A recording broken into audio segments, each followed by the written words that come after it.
Hi friends, வணக்கம் and welcome back to our channel Rasam recipes. இன்னைக்கு நாம வீடியோல என்ன பார்க்க போறோம் அப்படினா ரொம்ப டேஸ்டியான இந்த மாசி தொக்கு எப்படி பண்றது அப்படிங்கறது தான் வீடியோக்குள்ள போய் பார்க்க போறோம். வாங்க வீடியோக்குள்ள போலாம்.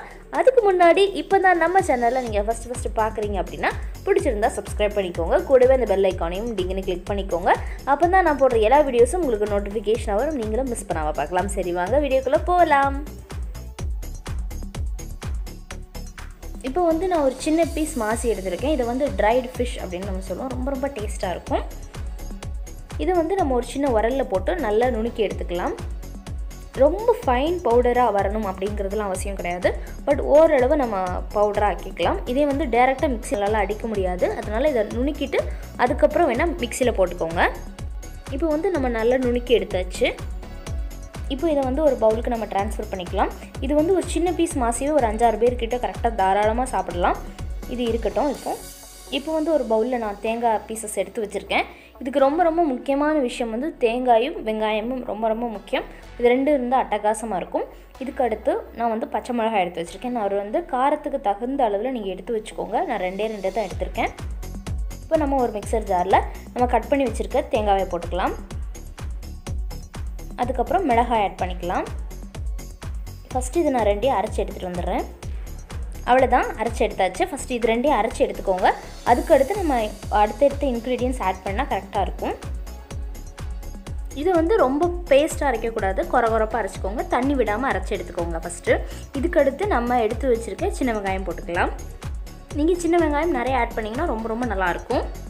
நம்ம இது எல்லாத்தையும் மிக்ஸர் ஜார்ல போட்டு அரைச்சு எடுத்துட்டு வந்துறலாம். அவ்வளவுதான் நான் சூப்பரா அரைச்சு எடுத்துட்டு வந்துட்டேன். இது வந்து இந்த கன்சிஸ்டன்சில இருக்கணும்.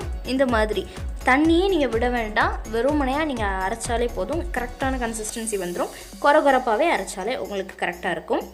இப்போ ஒரு பானை ஹீட் பண்ணிக்கலாம். இதுல வந்து நம்ம 2 டேபிள்ஸ்பூன் ஆயில் விட்டுக்கலாம். நான் வந்து நல்லெண்ணெய் தான் யூஸ் பண்ணிருக்கேன். நல்லெண்ணெய் வச்சு பண்ணுங்க ரொம்ப நல்லா இருக்கும். இப்போ வந்து இதுல 1 டேபிள்ஸ்பூன் கடுகு போட்டுக்கலாம். இந்த கடுகு நல்லா பொரிஞ்சதுக்கு அப்புறம் சின்னதா கட் பண்ணி வச்சிருக்க வெங்காயம் ஆட் பண்ணிக்கோங்க. இதுல வந்து பல்லாரியும் சின்ன வெங்காயமும் நான் சேர்த்தே தான் போட்டுருக்கேன். பட் அரைக்கும்போது சின்ன வெங்காயம் மட்டும் தான் அரைச்சிருந்தேன். இதுல வந்து நீங்க எந்த அளவுக்கு வெங்காயமும் தேங்காயும் ஆட் பண்றீங்களோ அந்த அளவுக்கு வேற லெவல்ல இருக்கும். இப்போ இத வந்து நம்ம நல்லா எண்ணெயிலே வதக்கிக்கலாம். இப்போ வந்து இது நல்லா வதங்கிடுச்சு. இதுல வந்து நம்ம சின்னதா கட் பண்ணி வச்சிருக்க தக்காளி போட்டுக்கலாம். இதோட சேர்த்து இந்த தக்காளியும் நல்லா வதக்கி எடுத்துக்கலாம். நம்ம இந்த தக்காளி வந்து நான் ஒன்று தான் போட்டிருக்கேன். தக்காளி வந்து நீங்கள் கம்மியாக போட்டாலும் பரவாயில்ல. பட் தேங்காயும் முதல்ல சொன்ன மாதிரி தேங்காயும் வெங்காயத்தையும் கொஞ்சம் அதிகமாக போட்டுக்கோங்க. இப்போ வந்து இது நல்லா வதங்கிடுச்சு. இதில் வந்து நான் ஒரு 2 டேபிள் ஸ்பூன் வந்து மிளகாய் தூள் போட்டுக்கிட்டேன். உங்கள்கிட்ட காஷ்மீரி மிளகாய் தூள் இருந்துச்சுன்னா நீங்கள் அது கூட ஆட் பண்ணிக்கோங்க. இதை ஆட் பண்ணிவிட்டு நீங்கள் நல்லா மிக்ஸ் பண்ணி விடுங்க. அதே மாதிரி ஃப்ளேவரும் கொஞ்சம் டிஃப்ரெண்ட்டாக இருக்கும். இந்த மாதிரி ட்ரை பண்ணி பாருங்களேன் ஒரே ஒரு தடவை. இதில் வந்து நம்ம சால்ட் போட்டுக்கணும். நான் அந்த கிளிப்பை மிஸ் பண்ணிட்டேன். நீங்கள் வந்து ஆட் பண்ணிக்கோங்க. நீங்கள் ஃபஸ்ட்டே நம்ம எல்லா பொரியலுக்கும் ஆட் பண்ணுற மாதிரி நிறைய ஆட் பண்ணிடாதீங்க. கம்மியாக போட்டுட்டு நீங்கள் டேஸ்ட் பண்ணி பார்த்துட்டு அதுக்கடுத்து வேணும்னா நீங்கள் கொஞ்சம் அதிகமாக ஆட் பண்ணிக்கோங்க. இதில் வந்து கொஞ்சமாக வாட்டர் ஆட் பண்ணிக்கோங்க. அப்போ தான் இது கொஞ்சம் கிரேவி கன்சிஸ்டன்சிக்கு வரும். அப்புறம் மசாலாலாம் அதில் போய் கொஞ்சம் நல்லா ஒட்டிக்கிடும். அதுக்காக கொஞ்சமாக தண்ணி விட்டுக்கோங்க. ரொம்ப விட்டுறாதீங்க. இந்த மாசி கிரேவி வந்து நம்ம பெரட்னால தான் வைக்க போகிறோம். இப்போ வந்து நம்ம பச்சை மிளகாய் வெங்காயம் தேங்காய் இது எல்லாத்தையும் அரைச்சி ஒரு பேஸ்ட் மாதிரி வச்சுருந்தோம்ல அதை வந்து இதில் ஆட் பண்ணி நல்லா மிக்ஸ் பண்ணிக்கலாம். நம்ம நீங்கள் வந்து இந்த பேஸ்ட்டுக்கு தண்ணி விடாமல் அரைக்கும் போது தேங்காயில் இருக்க ஈரப்பதமும் வெங்காயத்தில் இருக்க ஈரப்பதமும் கரெக்டாக இருக்கும். தண்ணியே விட்டுறாதீங்க. அப்போ உங்களுக்கு இந்த கன்சிஸ்டன்சி கரெக்டாக இருக்கும். இப்போ வந்து இதை நம்ம சூப்பராக மிக்ஸ் பண்ணிக்கலாம். இது வந்து நீங்கள் நல்லா மிக்ஸ் பண்ணும்போதே அது ஈவனாக மிக்ஸ் ஆயிடும்.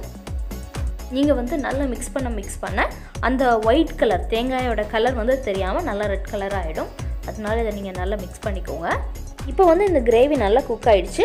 இந்த ஃபைனல் ஸ்டேஜில் நம்ம என்ன பண்ண போகிறோம்னா நம்ம மாசி இடித்து வச்சுருந்தோம்ல அதை இதில் ஆட் பண்ணிக்கலாம். ஆட் பண்ணிட்டு நல்லா மிக்ஸ் பண்ணி விட்டுக்கோங்க. மாசி பொறுத்த வரைக்கும் ஒரு சின்ன பீஸ் வச்சே நம்ம ஒரு சூப்பரான கிரேவி பண்ணிடலாம். இதை இப்போ நல்லா மிக்ஸ் பண்ணி விட்டுக்கலாம். நம்ம இந்த மாதிரி அது ஈவனாக மிக்ஸ் ஆகிட்டு ஒரு 2 to 3 minutes குக் ஆனால் போதும். நம்மளோட சூப்பரான மாசி பொரியல் ரெடி ஆகிடும். இதை நான் மிக்ஸ் பண்ணிக்கிடுறேன். அவ்வளவுதான் நம்மளோட மாசி தொக்கு ரெடி ஆயிடுச்சு.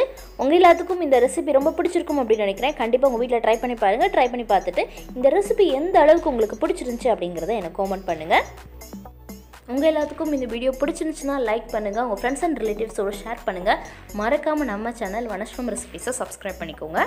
இதே மாதிரி சூப்பரான இன்ட்ரெஸ்டிங்கான ரெசிபீஸோட நான் உங்களை நெக்ஸ்ட் வீடியோவில் சந்திக்கிறேன். Until then, thanks for watching this video. நன்றி, வணக்கம்.